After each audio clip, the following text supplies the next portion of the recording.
നമസ്കാരം. Raf talks ഫുട്ബോളിലേക്ക് ഏവർക്കും സ്വാഗതം. ഇന്നലെ യുവേഫ യൂറോ കപ്പിൽ നടന്ന സെമി ഫൈനൽ പോരാട്ടത്തിൽ വമ്പന്മാരായ ഫ്രാൻസിന് തോൽവി ഏറ്റുവാങ്ങേണ്ടി വന്നിരുന്നു. കരുത്തരായ സ്പെയിനാണ് അവരെ പരാജയപ്പെടുത്തിയിട്ടുള്ളത്. മത്സരത്തിൽ ആദ്യം ലീഡ് എടുത്തത് ഫ്രാൻസ് ആണ്. എന്നാൽ പിന്നീട് 2 ഗോളുകൾ തിരിച്ചടിച്ചുകൊണ്ട് ഈ മത്സരത്തിലെ വിജയം സ്പെയിൻ സ്വന്തമാക്കുകയായിരുന്നു.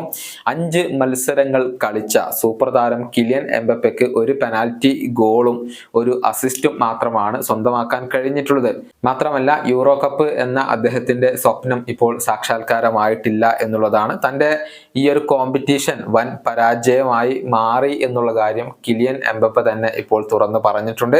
മത്സരശേഷം സംസാരിക്കുകയായിരുന്ന എംബപ്പെ അദ്ദേഹത്തിന്റെ വാക്കുകൾ ഇങ്ങനെയാണ്: എന്റെ ഈ കോമ്പറ്റീഷൻ വളരെയധികം ബുദ്ധിമുട്ടായിരുന്നു. സത്യത്തിൽ ഇതൊരു പരാജയമാണ്. യൂറോപ്യൻ ചാമ്പ്യന്മാരാവുക എന്ന ലക്ഷ്യമായിരുന്നു ഞങ്ങൾക്കുണ്ടായിരുന്നത്.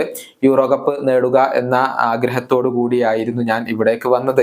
അത് പൂർത്തിയാക്കാതെയാണ് ഞങ്ങൾ ഇപ്പോൾ മടങ്ങുന്നത്. അതിനർത്ഥം ഞങ്ങൾ പരാജയപ്പെട്ടു എന്നുള്ളത് തന്നെയാണ്. ഇത് ഫുട്ബോളാണ്. ഞങ്ങൾ മുന്നോട്ട് പോവുക തന്നെ വേണം. ഞാൻ ഇനി കുറച്ചുനാൾ വിശ്രമിക്കും. പൂർവാധികം ശക്തിയോടുകൂടി തിരിച്ചു വരാൻ എനിക്ക് കഴിയും. അതിന് ഞാൻ ശ്രമിച്ചിരിക്കും. ഇതാണ് കിലിയൻ എംബപ്പെ ഇപ്പോൾ പറഞ്ഞിട്ടുള്ളത്. വേൾഡ് കപ്പ് നേടിയിട്ടുണ്ടെങ്കിലും യൂറോ കപ്പ് നേടുക എന്നുള്ളത് എംബപ്പയെ സംബന്ധിച്ചിടത്തോളം ഒരു സ്വപ്നമായിക്കൊണ്ട് ഇപ്പോഴും അവശേഷിക്കുകയാണ്.